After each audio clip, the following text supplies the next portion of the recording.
Mi nombre es Alfredo Benítez, tengo 69 años, y el día que mi hija Carolina cumplió 30 años, me dijo las palabras que tanto había esperado escuchar durante décadas. Papá, ya soy una mujer independiente y no necesito más tu ayuda económica. Ese mismo día, dejé de enviarle los 2.500 pesos mensuales que le mandaba desde hacía 12 años. Lo que pasó después me demostró que a veces las palabras más hermosas esconden las intenciones más terribles. Antes de contarte la verdad terrible que descubrí sobre mi hija, necesito llevarte a entender cómo llegamos a esta situación, porque para comprender por qué Carolina desarrolló este problema tan grave, tenés que conocer la historia de nuestra familia y los errores que cometí como padre durante todos estos años. Yo nací en 1955 en un pueblo pequeño de La Pampa llamado General Hacha. Mi padre, don Evaristo Benítez, era empleado del ferrocarril y mi madre, doña Clementina, era costurera. Éramos una familia de clase trabajadora donde cada peso se contaba, cada gasto se planificaba y cada decisión económica se tomaba con mucha responsabilidad. Desde muy chico, aprendí que en la vida nada viene regalado. Mi papá me levantaba a las 6 de la mañana todos los sábados para ayudarlo con las tareas de mantenimiento en la estación de trenes, y mi mamá me enseñó a coser botones y hacer pequeñas reparaciones de ropa para que aprendiera que todo trabajo, por pequeño que fuera, tenía valor y dignidad.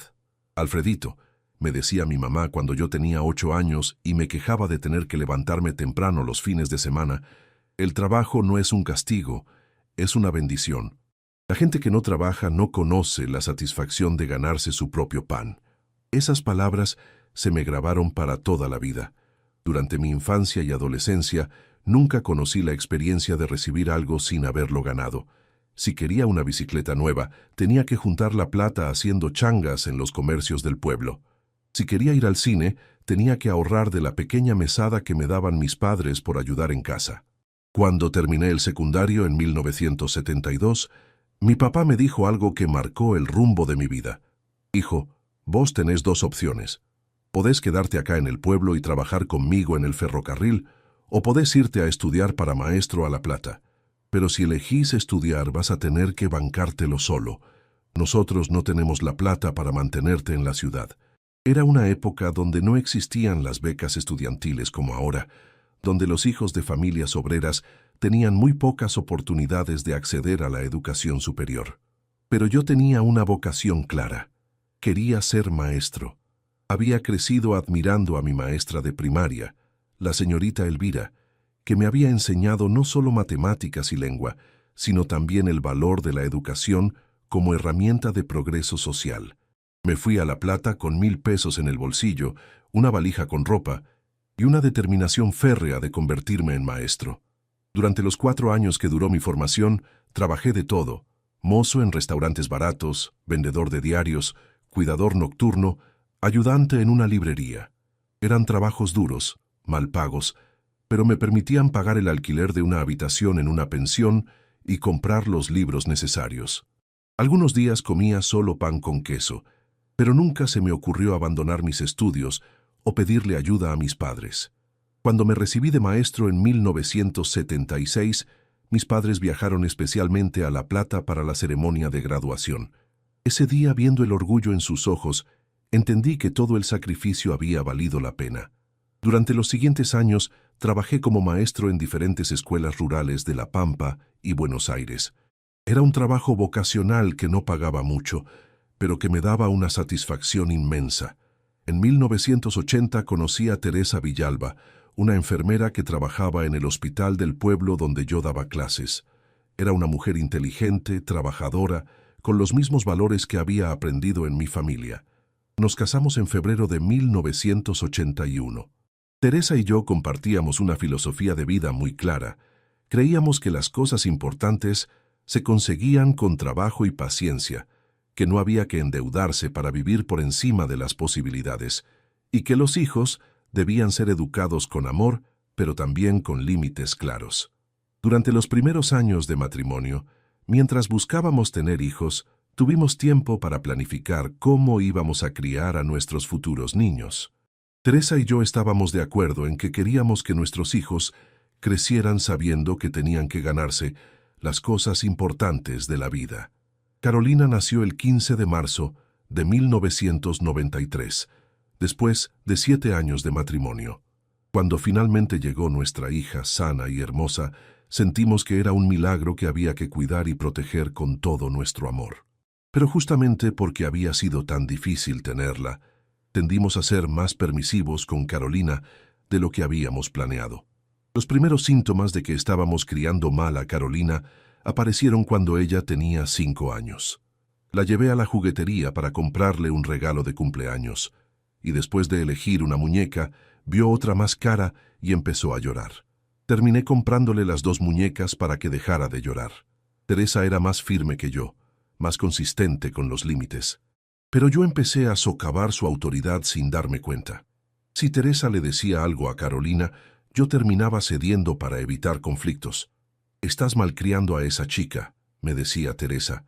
«Estás enseñándole que puede conseguir todo lo que quiere sin esforzarse. Es una nena, Teresa. Ya va a tener tiempo de aprender sobre el esfuerzo cuando sea más grande. El esfuerzo se aprende desde chico, Alfredo. Si no le enseñamos ahora, después va a ser demasiado tarde». Pero yo no le hacía caso. En mi cabeza, estaba siendo un padre amoroso que quería darle a su hija todas las oportunidades que yo no había tenido. No me daba cuenta de que le estaba robando a Carolina la oportunidad de desarrollar las herramientas que iba a necesitar para la vida adulta. La diferencia en nuestros enfoques se intensificó cuando Carolina empezó el colegio primario. Teresa quería que Carolina caminara a la escuela. Yo insistía en llevarla en auto. Teresa quería que se llevara vianda. Yo le daba plata para el kiosco. Teresa quería que hiciera los deberes sola. Yo me sentaba a ayudarla hasta el punto de hacerle las tareas. «Alfredo», me dijo Teresa una noche después de una discusión sobre las notas de Carolina, «vos no estás ayudando a Carolina, la estás perjudicando. Esta chica no está aprendiendo a esforzarse por nada. ¿Te parece que deje que le vaya mal en el colegio? Me parece que la dejes aprender de sus errores. Si le va mal porque no estudió, que sienta las consecuencias. Así va a aprender que el éxito requiere esfuerzo. Pero es muy chica para entender eso. Alfredo, Carolina tiene 8 años. Ya no es un bebé. Es lo suficientemente grande para empezar a ser responsable de sus estudios». Pero yo seguía sin escucharla. Seguía haciendo los proyectos de ciencias con Carolina. Seguía ayudándola con los problemas de matemáticas hasta el punto de resolverlos yo mismo. Seguía justificando sus travesuras y excusando sus faltas. El verdadero problema se manifestó cuando Carolina cumplió 12 años y empezó el secundario. Para esa época, ya había aprendido que no tenía que esforzarse por nada, porque papá siempre iba a estar ahí para solucionarle todo. Si no entendía una materia, yo le pagaba clases particulares. Si no le gustaba un profesor, yo iba a hablar con la directora para que la cambiaran de curso. Si tenía problemas con alguna compañera, yo intervenía para resolverle el conflicto. Teresa estaba cada vez más preocupada por la personalidad que estaba desarrollando Carolina. «Alfredo», me decía, «esta chica no sabe cómo resolver ningún problema por sí sola. Siempre espera que alguien más le solucione todo. Es adolescente, Teresa. Todos los adolescentes son así». «No, Alfredo. Todos los adolescentes no son así. Los adolescentes cuyos padres les ponen límites aprenden a ser responsables». «¿Me estás diciendo que soy mal padre?» «Te estoy diciendo que sos un padre que quiere tanto a su hija que le está haciendo daño sin darse cuenta». Esas palabras me dolieron profundamente porque en el fondo sabía que Teresa tenía razón, pero no sabía cómo cambiar. Me había acostumbrado tanto a resolver los problemas de Carolina, a facilitarle todo, a evitarle cualquier frustración, que ya no sabía cómo ser padre de otra manera. Cuando Carolina tenía 15 años, Teresa se enfermó de cáncer. Durante los 2 años que duró su enfermedad, tuvimos muchas conversaciones sobre Carolina y sobre los errores que estábamos cometiendo en su educación.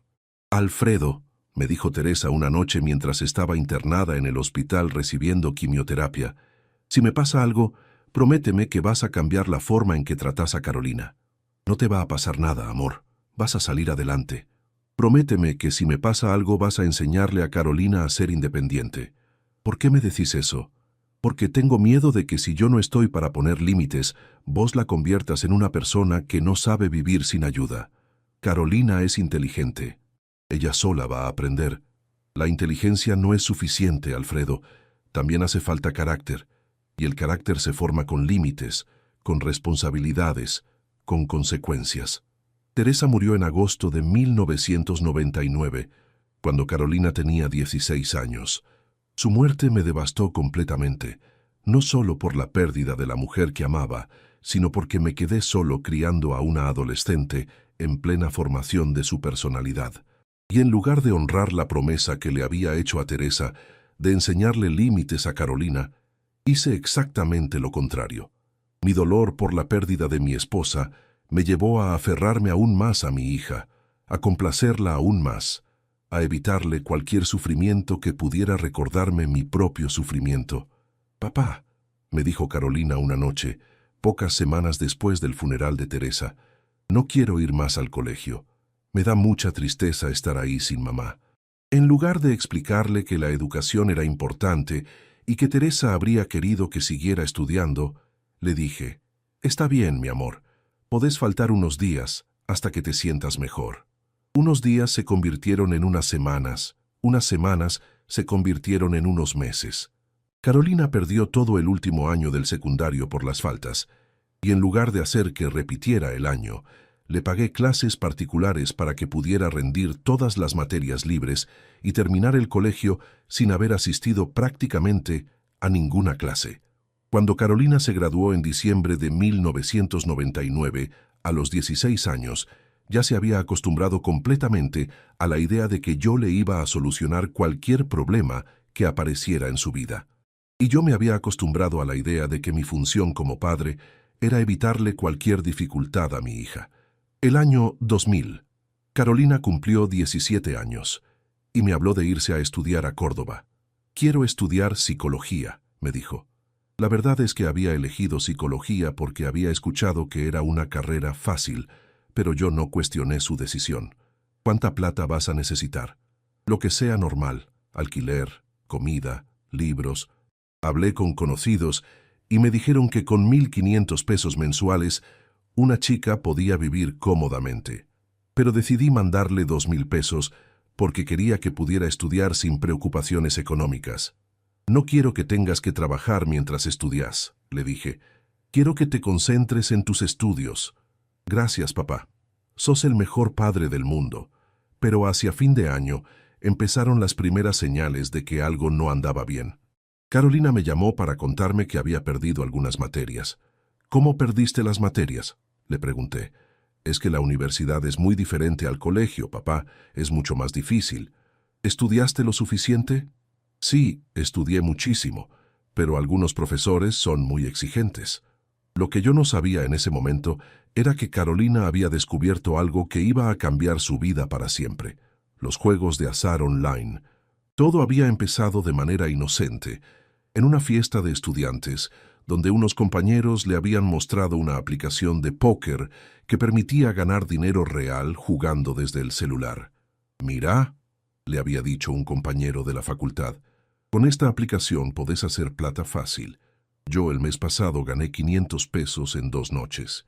Carolina había visto cómo este compañero jugaba unas manos de póker desde su teléfono y efectivamente ganaba dinero que se transfería directamente a su cuenta bancaria.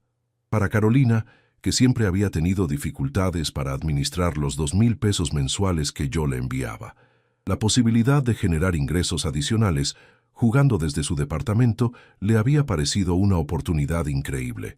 Su primera experiencia había sido exitosa. Con 100 pesos que había apostado una noche de marzo del 2002, había ganado 300 pesos en menos de 2 horas.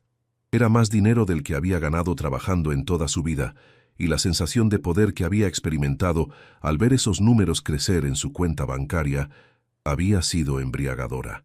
Durante las siguientes semanas, Carolina había empezado a apostar de manera regular.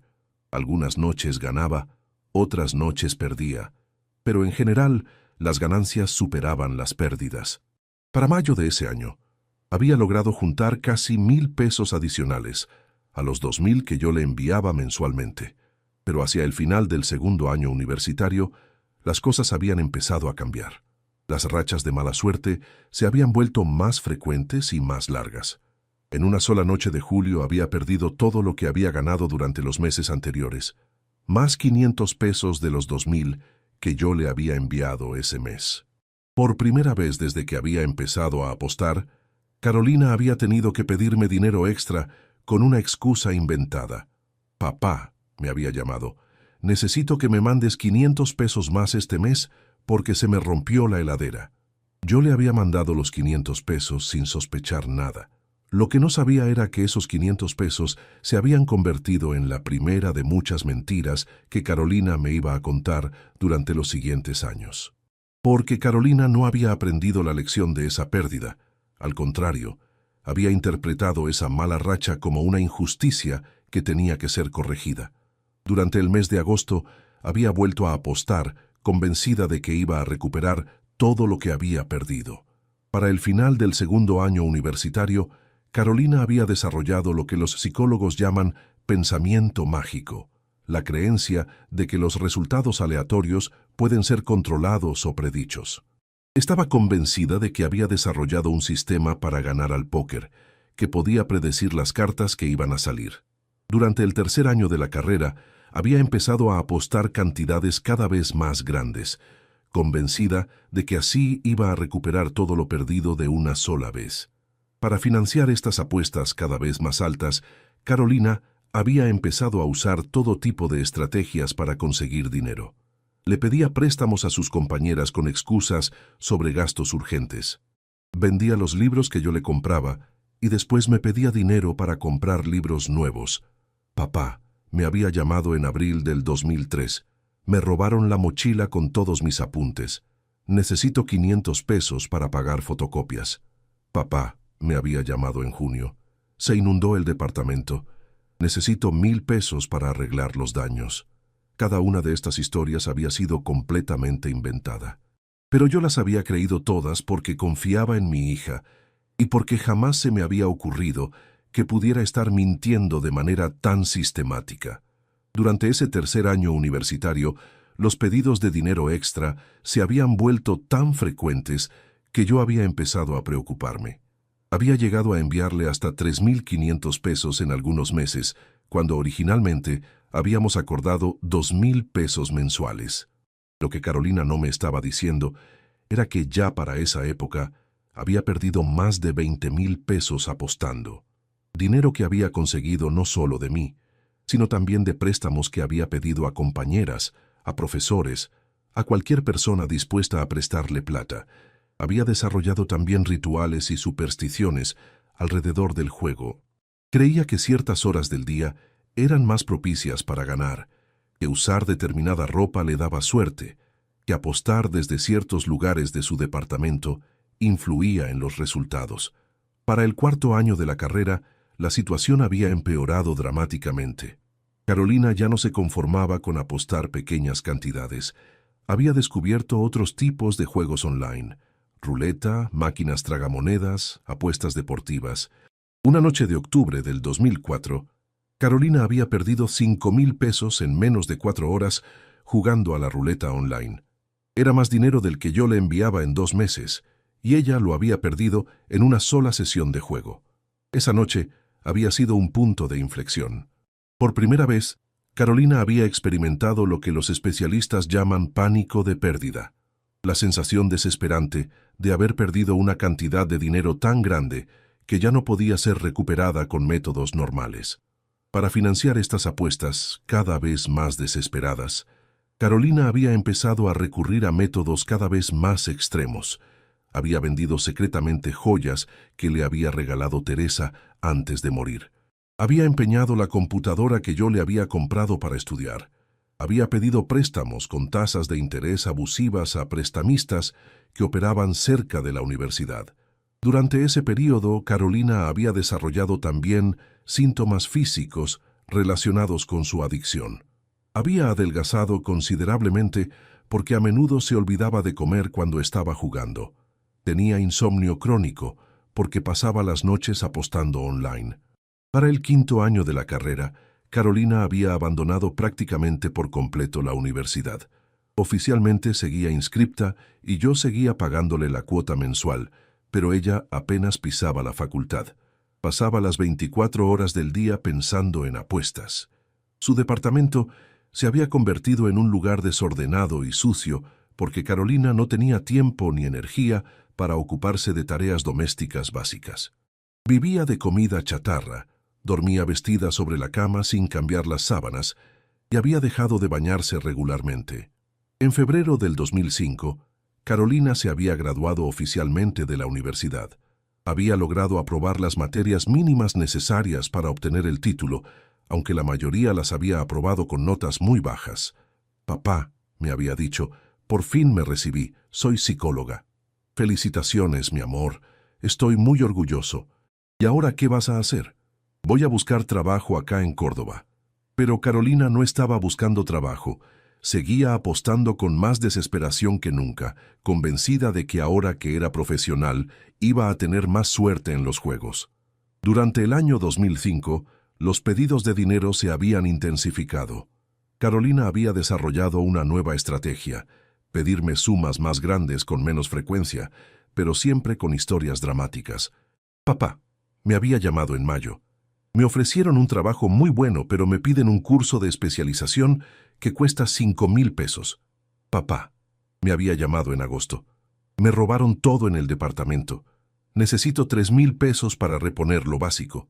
Cada una de estas historias había sido completamente falsa, pero habían sido tan detalladas que yo había creído cada palabra. Para fin del 2005, había enviado a Carolina más de 40,000 pesos adicionales a los 24,000 pesos que le mandaba normalmente.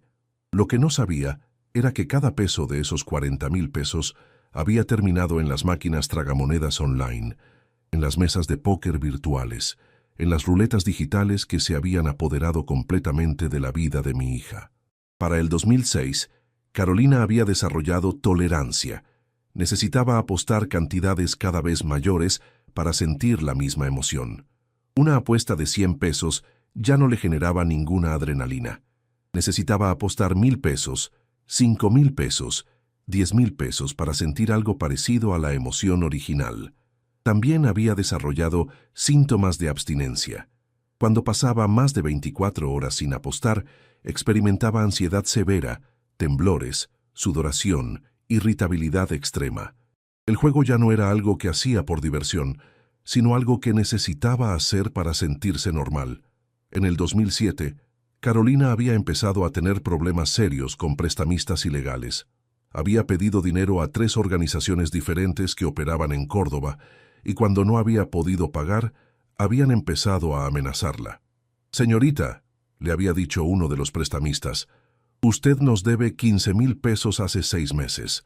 Si no arregla esta situación rápido, vamos a tener que tomar medidas más drásticas». Esa había sido la primera amenaza directa contra la seguridad física de Carolina y de la familia. Hasta ese momento, las consecuencias de su adicción habían sido solo económicas, pero ahora estaba enfrentando la posibilidad de violencia real. Durante el 2008 y el 2009, Carolina había entrado en la fase de desesperación, el período final de la adicción al juego, donde la persona pierde completamente el control sobre su comportamiento. Había vendido absolutamente todo lo que tenía algún valor: muebles, ropa, electrodomésticos, libros, incluso objetos con valor sentimental como fotos familiares y recuerdos de su madre.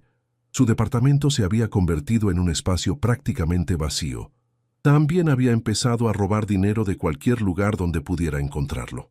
Había robado dinero de carteras de compañeras, de la caja registradora de un bar donde había trabajado temporalmente, de la billetera de familiares que la visitaban. Para el 2010, Carolina había desarrollado problemas de salud física graves. Había adelgazado más de 20 kilos porque a menudo pasaba días enteros apostando sin comer. Tenía problemas de vista por pasar más de 12 horas diarias mirando la pantalla. Tenía dolores crónicos de espalda, pero lo más preocupante eran los problemas de salud mental. Tenía episodios de depresión severa donde no se levantaba de la cama durante días. Tenía ataques de ansiedad que la dejaban sin respiración. Tenía episodios de paranoia donde creía que la gente la estaba persiguiendo. Para el 2015, Carolina había perdido contacto con prácticamente todas las personas que había conocido en Córdoba. Los prestamistas la estaban buscando. Los bancos la habían marcado como deudora morosa.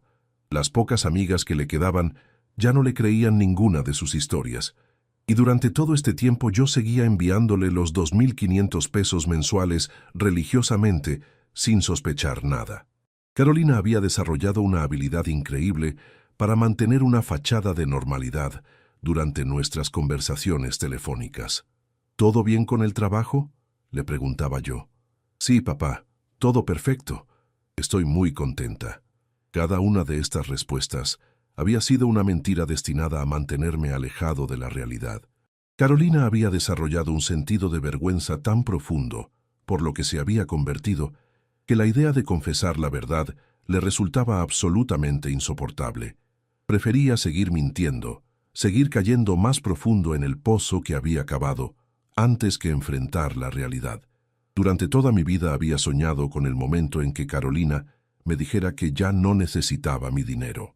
Pero cuando finalmente llegó ese momento, el 30 de marzo del 2023, algo en su tono de voz me hizo sospechar que había algo más detrás de esa declaración de independencia.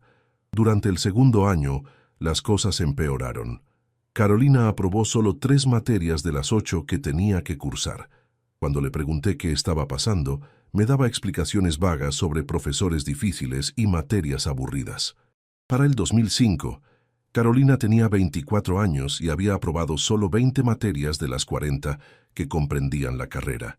Había estado 4 años en la universidad y tenía menos de la mitad de las materias aprobadas.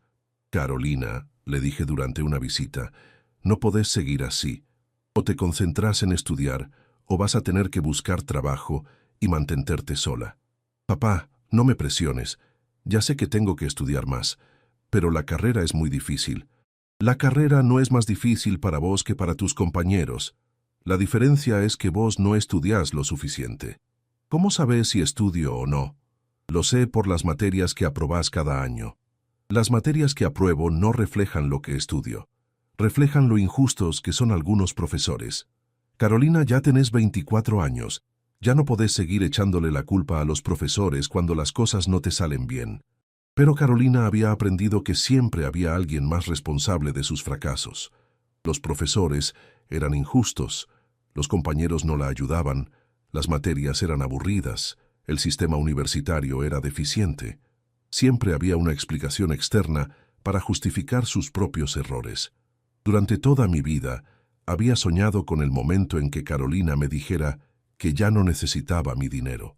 Imaginaba que sería una conversación emotiva donde mi hija me agradecería por haberla ayudado durante todos esos años, me contaría sobre su trabajo estable, me hablaría de sus planes para el futuro y finalmente me liberaría de la carga económica que había llevado sobre mis hombros desde que ella tenía 18 años. Pero cuando finalmente llegó ese momento, el 30 de marzo del 2023, algo en su tono de voz me hizo sospechar que había algo más detrás de esa declaración de independencia. Papá, me dijo por teléfono esa mañana, con una voz que sonaba demasiado ensayada, quería contarte que por fin logré lo que tanto esperabas. Ya tengo mi vida organizada, tengo ingresos suficientes, y no necesito más que me mandes plata todos los meses. ¿En serio, mi amor?, le pregunté sintiendo una mezcla de alegría y incredulidad. ¿Conseguiste un trabajo fijo? Algo así, me respondió evasivamente, pero lo importante es que ya puedo mantenerme sola. Podés dejar de preocuparte por mí. Durante 12 años, desde que Carolina se había mudado a Córdoba para estudiar en la universidad, yo le había enviado religiosamente 2.500 pesos todos los primeros de mes. No era una suma pequeña para mí, que vivía de mi jubilación de maestro de escuela, pero era mi hija, mi única hija, y había hecho ese sacrificio con amor, esperando que algún día ella pudiera valerse por sí misma. Carolina, le dije, estoy muy orgulloso de vos. ¿Cuándo podés venir a visitarme para que me cuentes todo? Pronto, papá, pronto, pero ahora tengo muchas cosas que hacer. Solo quería avisarte que ya no hace falta que me mandes más dinero. Y colgó. Sin una conversación larga, sin contarme detalles de su nueva situación, sin la emotividad que yo había imaginado para ese momento tan importante. Solo una llamada rápida para comunicarme que ya no necesitaba mi ayuda. Esa misma tarde fui al banco y cancelé la transferencia automática que tenía programada para el 1 de abril. Por primera vez en 12 años, mi cuenta no iba a tener un débito de 2.500 pesos el primer día del mes. Era una sensación extraña, entre liberadora y nostálgica. Durante las siguientes semanas esperé que Carolina me llamara para contarme más detalles sobre su nueva vida independiente. Esperé fotos de su nuevo trabajo, historias sobre sus compañeros, planes para el futuro. Pero no hubo más llamadas, solo silencio. Al principio pensé que era normal. Carolina siempre había sido una chica ocupada, y si ahora tenía trabajo, era lógico que tuviera menos tiempo para llamar a su papá. Pero pasó abril, pasó mayo, pasó junio, y no tuve noticias de ella. Para julio decidí llamarla yo. Su teléfono sonó varias veces antes de que contestara con una voz que sonaba extraña, como si hubiera estado durmiendo a las 2 de la tarde. «¿Carolina? Habla papá. ¿Cómo estás, mi amor?» «Ah, hola papá. Estoy bien, un poco ocupada. ¿Todo bien con el trabajo?» Sí, todo perfecto. Papá, te tengo que dejar porque tengo una reunión importante. Una reunión importante a las 2 de la tarde de un martes, cuando había contestado el teléfono como si hubiera estado durmiendo. Algo no cerraba, pero decidí darle el beneficio de la duda. Agosto llegó y se fue sin noticias. Septiembre también. Para octubre mi preocupación se había convertido en angustia. ¿Qué le estaba pasando a mi hija? ¿Por qué había cortado toda comunicación conmigo justamente después de declararme que era independiente? Decidí llamar a su prima Luciana, que vivía en Córdoba y ocasionalmente tenía contacto con Carolina. Lo que me contó me dejó helado. «Tío Alfredo», me dijo Luciana con una voz preocupada, «hace meses que no veo a Carolina. La última vez que hablé con ella estaba muy rara. Me pidió plata prestada, cosa que nunca había hecho antes». «¿Te pidió plata prestada para qué?» No me quiso decir. Solo me dijo que tenía algunos gastos urgentes y que me devolvía en unos días, pero eso fue hace 3 meses y nunca me devolvió nada. ¿Sabes dónde está trabajando? Tío, hasta donde yo sé, Carolina no está trabajando. La última vez que la vi me dijo que estaba entre trabajos, buscando algo que le gustara de verdad. Entre trabajos, buscando algo que le gustara de verdad. Mi hija me había mentido. Me había dicho que era independiente cuando en realidad estaba desempleada y pidiendo dinero prestado a los familiares. «Luciana», le dije, «podés ir a ver cómo está. Me está preocupando mucho esta situación». «Ya intenté, tío. Fui a su departamento varias veces, pero nunca está. Los vecinos me dijeron que la ven muy poco, y cuando la ven está siempre muy apurada, como si se estuviera escapando de algo. Esa noche no pude dormir. Mi cabeza no paraba de dar vueltas tratando de entender qué le estaba pasando a Carolina. ¿Por qué me había mentido? ¿Por qué había cortado el contacto conmigo? ¿En qué problema se había metido? Al día siguiente tomé una decisión que no había tomado nunca en mi vida. Fui a Córdoba sin avisarle a Carolina. Manejé las 4 horas que separan mi pueblo de la ciudad con el corazón acelerado, esperando encontrar respuestas a todas las preguntas que me atormentaban.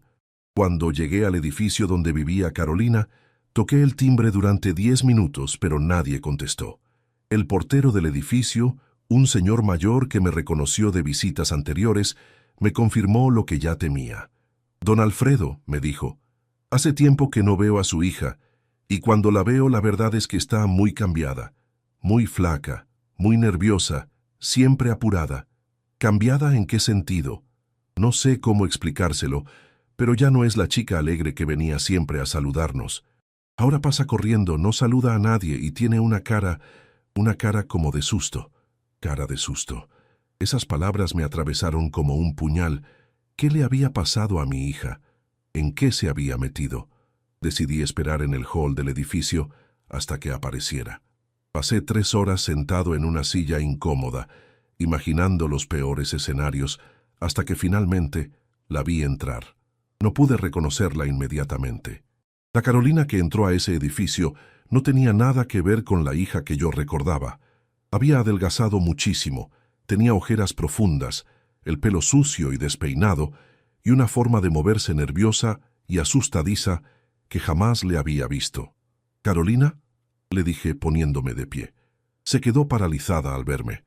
Durante unos segundos me miró como si fuera un fantasma. Después se acercó lentamente con una expresión que no supe interpretar. «Papá», me dijo con una voz ronca, «¿qué haces acá? Vine a verte porque estoy preocupado. Hace meses que no hablamos y quería saber cómo estás». «Estoy bien», me respondió, pero era obvio que estaba mintiendo. Estaba temblando, tenía la piel grisácea, y sus ojos tenían una expresión vidriosa que nunca había visto. «Carolina, decime la verdad. ¿Qué te está pasando?» «Nada, papá. Solo estoy cansada del trabajo». «¿Qué trabajo?» «Tu prima me dijo que no estás trabajando». «Luciana no sabe nada de mi vida. Tengo trabajos esporádicos». «¿Qué tipo de trabajos esporádicos?» «Papá, no quiero hablar de esto acá en el hall. Vamos a mi departamento». Subimos al 5º piso en un ascensor que olía a orina y cigarrillo. Durante todo el trayecto, Carolina no paró de mirar hacia todos lados, como si esperara que apareciera alguien peligroso en cualquier momento. Cuando abrió la puerta de su departamento, no pude creer lo que vi. El lugar estaba destruido. Había ropa tirada por todos lados, platos sucios apilados en la cocina, basura desbordando los tachos y un olor a encierro que me revolvió el estómago.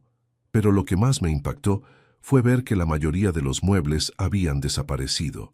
El televisor que le había regalado para su cumpleaños, el equipo de música que habíamos comprado juntos, la computadora que había usado para estudiar. Todo había desaparecido. «Carolina», le dije tratando de mantener la calma, «¿dónde están tus cosas?» «Las vendí», me respondió sin mirarme a los ojos. «Ya no las necesitaba». «¿Las vendiste? ¿Por qué?» «Porque necesitaba el dinero para unos proyectos». «¿Qué proyectos?» «Papá, no me interrogues. Ya te dije que soy independiente. Puedo hacer lo que quiera con mis cosas». Me senté en el único sillón que quedaba en el living, tratando de procesar lo que estaba viendo. Mi hija estaba viviendo en condiciones deplorables. Había vendido todas sus posesiones. Había adelgazado de manera alarmante y tenía un comportamiento extraño y nervioso. «Carolina», le dije con la voz más suave que pude, «contame qué está pasando realmente. Yo soy tu papá, ¿podés confiar en mí?» Se quedó callada durante un rato largo, paseándose por el living como un animal enjaulado. Después se sentó en el suelo, se abrazó las rodillas y empezó a llorar. «Papá», me dijo entre lágrimas, «estoy en problemas, problemas muy graves». «¿Qué tipo de problemas?»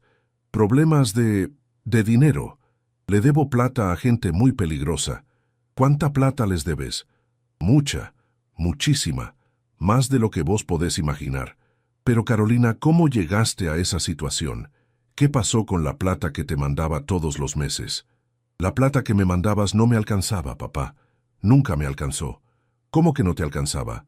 2.500 pesos por mes es mucha plata». «¿En qué te la gastabas?» «En vivir, papá. En alquiler, en comida, en estudios». «Pero vos terminaste la carrera hace 3 años. ¿Para qué necesitabas plata para estudios?» Para otros cursos, para especializaciones».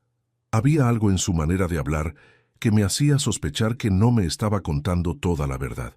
Pero en ese momento estaba más preocupado por su estado físico que por obtener confesiones.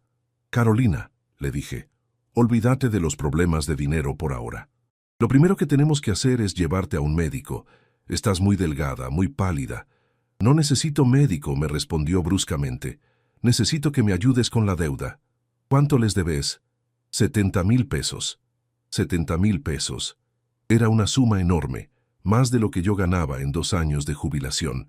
Pero lo que más me impactó no fue la cantidad, sino la naturaleza de la deuda. ¿70.000 pesos en qué? ¿Compraste algo? ¿Te estafaron? ¿Cómo llegaste a deber esa cantidad? Es complicado, papá. Explícamelo, tengo tiempo. No vas a entender. Carolina, soy tu padre. Trata de explicármelo. Se quedó callada durante varios minutos, como si estuviera debatiendo internamente si contarme la verdad o no. Finalmente, Levantó la cabeza y me miró con unos ojos llenos de desesperación. «Papá», me dijo, «me metí con gente que presta dinero, gente que no es de los bancos. Prestamistas ilegales». Sí, al principio parecía una buena idea porque me daban la plata rápido y sin muchas preguntas, pero después los intereses se empezaron a acumular. ¿Cuánto pediste prestado originalmente? 10,000 pesos. 10,000 pesos se convirtieron en 70,000. Los intereses son muy altos, papá, y si no pagas en fecha, te cobran multas, y si seguís sin pagar, las multas se multiplican. Pero Carolina, ¿para qué necesitabas 10,000 pesos de urgencia? ¿Por qué no me pediste ayuda a mí? Porque era para algo que sabía que vos no me ibas a dar. ¿Qué cosa? Para apostar. Para apostar. Esas dos palabras me cayeron como un balde de agua fría. Mi hija se había metido con prestamistas ilegales para conseguir dinero para apostar. ¿Apostar en qué? En un casino online. Había descubierto una forma de ganar plata rápida jugando al póker. Al principio me iba muy bien. Ganaba más de lo que perdía. Pero después empecé a perder, y pensé que si apostaba más, iba a recuperar lo perdido. ¿Y qué pasó? Que perdí todo. Perdí los 10,000 pesos en una noche. Y como les tenía que devolver la plata a los prestamistas, volví a apostar con la esperanza de ganar lo suficiente para pagarles. ¿Y volviste a perder? Volví a perder. Y volví a pedir prestado. Y volví a apostar. Y volví a perder. Era como un círculo del que no podía salir. ¿Por eso me dijiste que eras independiente? ¿Para que no supiera lo que estaba pasando? Sí. Pensé que si dejabas de mandarme plata, iba a estar obligada a encontrar una solución por mi cuenta. Pensé que iba a ser como un shock que me iba a ayudar a cambiar. ¿Y funcionó? No. Sin tu plata la situación se volvió peor. No podía pagar el alquiler, no podía comprar comida, no podía pagar ni los servicios básicos. ¿Por eso vendiste todos los muebles? Sí. Y también por eso le pedí plata a Luciana, y a todos los primos y a todos los que conocía. ¿Le pediste plata a toda la familia? A toda la que pude, pero nadie tiene la cantidad que necesito para salir de este problema. Me quedé en silencio durante varios minutos, tratando de procesar toda la información que acababa de recibir. Mi hija no solo había desarrollado un problema de juego, sino que se había metido con prestamistas peligrosos, había mentido a toda la familia y estaba viviendo en condiciones deplorables. Carolina, le dije finalmente, esto no se arregla solo con dinero. Vos tenés un problema serio con el juego y necesitas ayuda profesional. No tengo problema con el juego, me respondió defensivamente. Solo tuve mala suerte. Con un poco más de capital puedo recuperar todo lo que perdí. ¿Seguís apostando? Solo un poquito cuando consigo algo de plata, pero ahora tengo una estrategia mejor. Carolina, ¿te das cuenta de lo que me estás diciendo? Estás endeudada hasta el cuello, estás viviendo como una indigente y seguís apostando. Es que necesito una oportunidad de recuperar la plata, papá. Si me prestas algo, aunque sea 20,000 pesos, puedo empezar a recuperar todo. ¿Me estás pidiendo plata para apostar? No es para apostar, es para tener capital de trabajo. Carolina, no te voy a dar ni un peso para que lo juegues, pero sí te voy a ayudar de otra manera. ¿Cómo? Primero, te vas a venir conmigo al pueblo hasta que resolvamos esta situación. Segundo, vamos a buscar ayuda profesional para tu problema de ludopatía. Tercero, vamos a ver qué podemos hacer legalmente con respecto a los prestamistas. No puedo irme del departamento. Si los tipos vienen a buscarme y no me encuentran, van a pensar que me escapé. ¿Te amenazaron físicamente? No directamente, pero me dijeron que conocían mi dirección, que sabían dónde trabajaba mi familia, que tenían formas de hacerme entender la importancia de pagar a tiempo. ¿Amenazaron a la familia? Dijeron que sabían dónde vivías vos, dónde trabajaba el tío Jorge, dónde estudiaban mis primos. En ese momento entendí por qué Carolina había cortado todo contacto conmigo después de declararme que era independiente. No había sido para celebrar su autonomía, sino para protegerme de las consecuencias de sus problemas. Carolina, le dije, ¿por eso no me llamabas más? ¿Para protegerme? Sí, pensé que si no sabían que vos y yo seguíamos hablando, no te iban a molestar. ¿Cuánto tiempo tenés para pagar? Me dieron hasta fin de mes. Eso es en una semana. ¿Y si no pagás? Dijeron que iban a empezar a cobrarle a mi familia, que la deuda se iba a transferir a la persona más cercana a mí. O sea que si vos no pagás, me van a venir a buscar a mí. Sí, por eso no podía contarte nada, papá. Por eso traté de mantenerlos alejados de vos. En ese momento me di cuenta de que mi hija había estado protegiendo a la familia de las consecuencias de sus propios errores. No había sido egoísmo lo que la había llevado a cortar el contacto conmigo, sino una forma retorcida de amor filial. Carolina, le dije, vamos a solucionar esto juntos, pero necesito que me prometas 3 cosas. ¿Qué cosas? Primero, que no vas a apostar ni un peso más sin importar lo que pase. Segundo, que vas a venir conmigo a buscar ayuda profesional para tu problema de ludopatía. Tercero, que nunca más me vas a mentir sobre tu situación, sin importar lo grave que sea. ¿Me vas a ayudar con la deuda? Vamos a ver qué se puede hacer, pero primero necesito que me prometas esas 3 cosas. Te lo prometo, me dijo, y por primera vez en meses vi algo parecido a la esperanza en sus ojos. Durante los días siguientes, trabajamos juntos para encontrar una solución. Lo primero que hicimos fue contactar a un abogado especializado en temas de usura. Le expliqué la situación, le mostré todos los papeles que Carolina había firmado y me confirmó lo que ya sospechaba. Don Alfredo, me dijo el abogado, estos prestamistas están operando completamente fuera de la ley. Los intereses que están cobrando son abusivos y las amenazas que hicieron constituyen extorsión. ¿Podemos hacer una denuncia? Podemos, pero hay que tener cuidado. Esta gente no siempre respeta los procesos legales. ¿Qué me recomienda?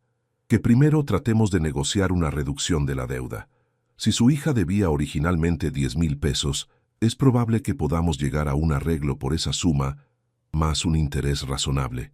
¿Y si no aceptan? Si no aceptan, hacemos la denuncia y dejamos que la justicia se encargue. Mientras el abogado trabajaba en esa estrategia, yo me ocupé de conseguir ayuda profesional para Carolina. La llevé a un psicólogo especializado en ludopatía que nos explicó la naturaleza de la enfermedad que tenía mi hija. Don Alfredo, me dijo el psicólogo después de varias sesiones con Carolina, su hija tiene un problema serio pero tratable. La ludopatía es una adicción como cualquier otra, y con el tratamiento adecuado se puede controlar. ¿Cuánto tiempo lleva el tratamiento? Depende de cada caso, pero generalmente hablamos de un proceso de varios meses, a veces años. ¿Y mientras tanto? Mientras tanto, es importante que Carolina no tenga acceso a dinero en efectivo ni a medios para apostar online. Tiene que haber un control externo de sus finanzas. Fue un proceso doloroso, pero necesario. Carolina tuvo que aceptar que durante un tiempo indefinido yo iba a manejar todas sus finanzas. Sus ingresos, cuando los tuviera, iban a ir directamente a una cuenta que solo yo podía manejar. Sus gastos básicos iban a estar cubiertos, pero cualquier gasto adicional tenía que ser autorizado por mí. Para una mujer de 30 años que se había declarado independiente, aceptar esa tutela económica fue humillante, pero entendía que era la única forma de romper el círculo vicioso en el que se había metido. La negociación con los prestamistas llevó 3 semanas. El abogado logró que aceptaran un pago de 20,000 pesos para cancelar definitivamente la deuda.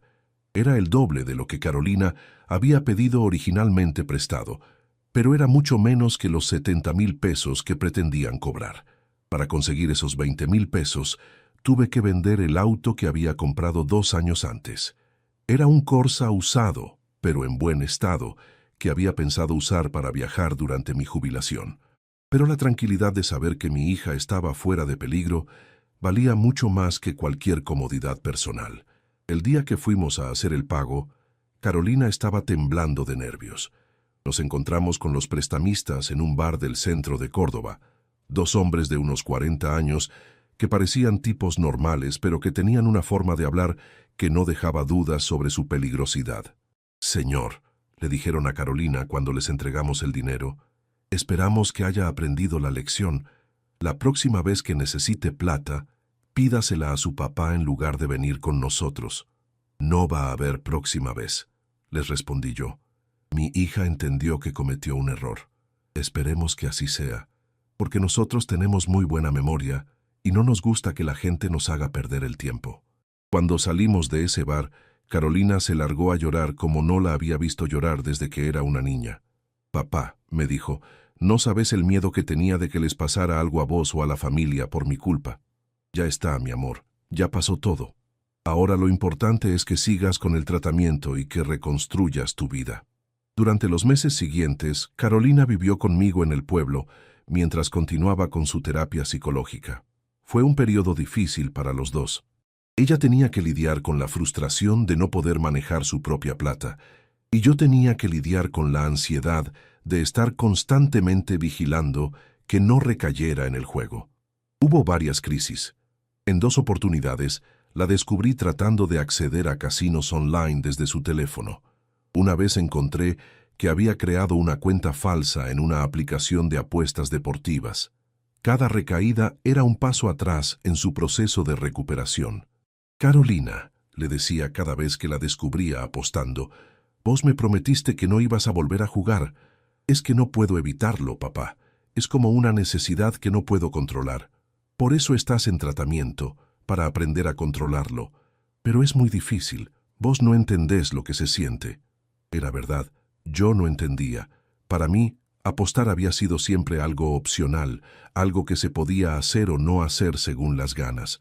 No entendía cómo algo tan simple como decidir no apostar podía ser tan difícil para mi hija. Pero el psicólogo me ayudó a comprender la naturaleza de la adicción. «Don Alfredo», me explicó, «para Carolina, apostar no es un entretenimiento, es una compulsión. Su cerebro está programado para buscar esa actividad de la misma forma que el cerebro de un drogadicto busca la droga. Se puede curar, se puede controlar, pero es un proceso que dura toda la vida. Carolina va a tener que vigilarse constantemente para no recaer». Después de 8 meses de tratamiento intensivo, Carolina comenzó a mostrar signos reales de mejora. Ya no intentaba acceder a sitios de juego, ya no hablaba de estrategias para ganar dinero apostando, ya no tenía esa ansiedad constante que había caracterizado sus primeros meses de recuperación.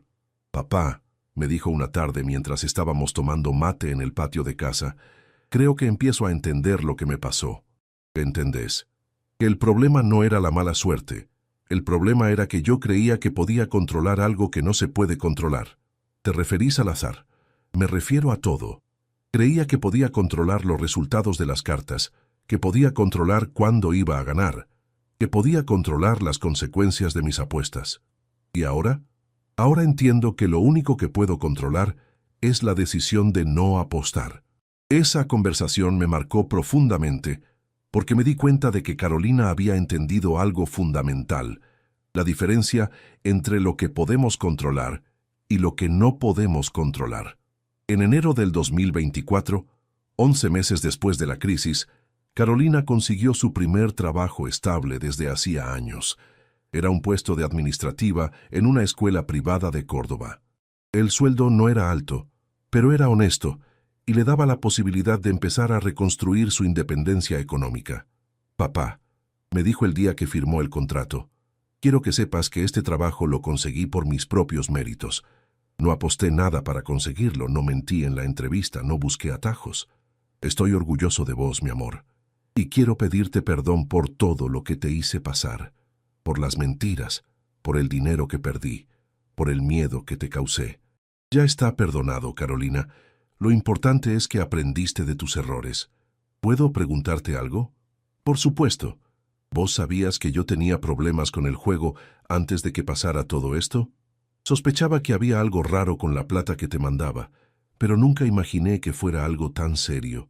¿Por qué nunca me preguntaste en qué me gastaba la plata? Porque confiaba en vos, y porque pensé que si me necesitabas para algo importante, me ibas a pedir ayuda. ¿Te arrepentís de haber confiado en mí? No, me arrepiento de no haber estado más atento a las señales de que algo andaba mal. ¿Qué señales? Tu nerviosismo cuando hablábamos de dinero, tu evasiva cuando te preguntaba sobre tus gastos, tu aislamiento de la familia. ¿Y por qué no dijiste nada? Porque pensé que eras adulta y que tenías derecho a tu privacidad. No quería ser el papá controlador que se mete en todo. Pero tal vez si hubieras sido más controlador, nada de esto habría pasado. Tal vez habrías encontrado otra forma de esconderme el problema. Esa conversación nos ayudó a los dos a entender que no había culpables únicos en lo que había pasado. Yo había sido tal vez demasiado confiado y Carolina había sido demasiado secretiva. Pero lo importante era que habíamos superado la crisis trabajando juntos. En marzo del 2024, exactamente un año después de que Carolina me declarara su independencia, tuvimos otra conversación importante. «Papá», me dijo, «creo que estoy lista para volver a manejar mi propia plata. ¿Estás segura?» «Sí. He estado un año entero sin apostar, tengo trabajo estable, y siento que ya controlé la compulsión. ¿Qué dice tu psicólogo?» «Dice que es un paso natural en mi proceso de recuperación, que llegó el momento de probar si puedo ser responsable con mis finanzas. ¿Y si tenés una recaída?» «Si tengo una recaída, vuelvo inmediatamente al sistema anterior. Pero necesito intentarlo, papá. Necesito probar que puedo ser realmente independiente». Le devolví el control de sus finanzas con mucho miedo, pero también con mucha esperanza. Durante los primeros meses estuve muy atento a cualquier señal de que las cosas estuvieran saliendo mal. Pero Carolina demostró que realmente había cambiado. Ahorraba parte de su sueldo todos los meses, pagaba sus cuentas puntualmente y había desarrollado un estilo de vida austero pero digno. Ya no tenía los lujos de antes, pero tampoco tenía las angustias de la época de la ludopatía. En junio de ese año, Carolina me hizo una propuesta que me emocionó profundamente. «Papá», me dijo, «quiero empezar a devolverte la plata que gastaste para sacarme del problema con los prestamistas». «No es necesario, mi amor. Esa plata la di con gusto para ayudarte. Para mí sí es necesario. Necesito sentir que soy responsable de las consecuencias de mis actos. ¿Cuánto querés devolver?» «Los 20,000 pesos que pagaste por mi deuda. A 300 pesos por mes, que es lo que puedo ahorrar sin comprometer mis gastos básicos. Son casi 6 años de pagos. Lo sé, pero es importante para mí hacerlo». Acepté su propuesta no porque necesitara el dinero, sino porque entendí que para Carolina era fundamental sentir que estaba reparando el daño que había causado. Era parte de su proceso de crecimiento y de recuperación. El primer pago de 300 pesos que me dio en julio del 2024 fue uno de los momentos más emotivos de mi vida como padre. No por la plata, sino por lo que representaba. Mi hija había aprendido a ser verdaderamente responsable. «Carolina», le dije cuando me entregó el dinero, «estoy muy orgulloso de la persona en la que te has convertido. Gracias, papá, pero todavía me falta mucho por aprender». «¿Cómo qué?» «Tengo que aprender a confiar en mí misma de nuevo. A veces todavía tengo miedo de que en cualquier momento pueda volver a las andadas. Es normal que tengas miedo, pero mira todo lo que has logrado en este año y medio». «Sí, pero la tentación sigue estando ahí. Cada tanto veo una publicidad de un casino online, o paso por delante de una casa de juegos, y siento algo en el estómago». «¿Qué sentís?» «Ganas de entrar.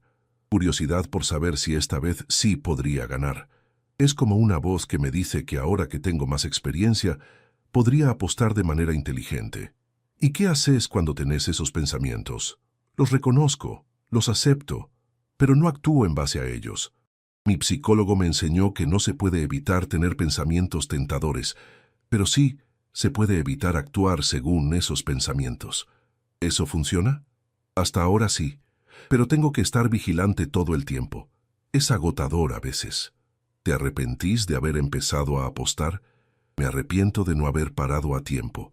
Me arrepiento de haber mentido. Me arrepiento de haberte puesto en peligro a vos y a la familia. Pero no me arrepiento de haber tocado fondo». «¿Por qué?» «Porque tocar fondo me obligó a pedir ayuda, y pedir ayuda me permitió conocerme de verdad por primera vez en mi vida». Esa reflexión me hizo entender algo importante. A veces, las crisis más graves son las que nos dan la oportunidad de crecer de manera más profunda. Hoy, mientras escribo esta historia en diciembre del 2024, han pasado casi 2 años desde que Carolina me dijo que era independiente. Y paradójicamente, ahora que realmente es independiente, tenemos una relación más cercana que nunca. Hablamos por teléfono 2 veces por semana. Viene a visitarme al pueblo una vez por mes. Me cuenta sus problemas, sus logros, sus miedos, sus esperanzas. Y yo le doy consejos, apoyo emocional. y el amor incondicional que siempre tuvo, pero ahora sin el condicionamiento del dinero. Papá, me dijo Carolina en su última visita, ¿sabes cuál fue la diferencia entre la primera vez que te dije que era independiente y ahora? ¿Cuál? La primera vez era mentira, porque lo que quería era esconder mis problemas. Esta vez es verdad porque aprendí a enfrentar mis problemas. ¿Y qué aprendiste de todo esto? Que ser independiente no significa no necesitar a nadie. Significa ser capaz de pedir ayuda cuando la necesitas, ser honesto sobre tus limitaciones y ser responsable de tus decisiones. Algo más, que el amor de un padre no se mide en pesos, se mide en presencia, en comprensión, en apoyo cuando las cosas se ponen difíciles. ¿Y yo qué aprendí?, se le pregunté, que a veces la mejor ayuda que podés dar es dejar que la otra persona toque fondo para que aprenda a levantarse por sí misma. Esa conversación resumió todo lo que habíamos vivido juntos durante esos 2 años intensos. Carolina había aprendido que la independencia real no es la ausencia de problemas, sino la capacidad de enfrentar los problemas con honestidad y coraje. Y yo había aprendido que el amor paternal no significa resolver todos los problemas de los hijos, sino acompañarlos mientras ellos aprenden a resolver sus propios problemas. La ludopatía de Carolina había sido una tragedia que por poco destruye a nuestra familia, pero también había sido una oportunidad de crecimiento que nos había acercado como nunca antes habíamos estado. Contame desde qué ciudad me estás escuchando, y si vos también has tenido que enfrentar situaciones donde alguien que querés te mintió para protegerte de sus problemas, porque a veces las mentiras más dolorosas nacen del amor más profundo. Y recordá, la verdadera independencia no se declara con palabras, se demuestra con hechos, y los hechos de mi hija Carolina demostraron que había encontrado el camino hacia una vida auténtica, responsable y libre.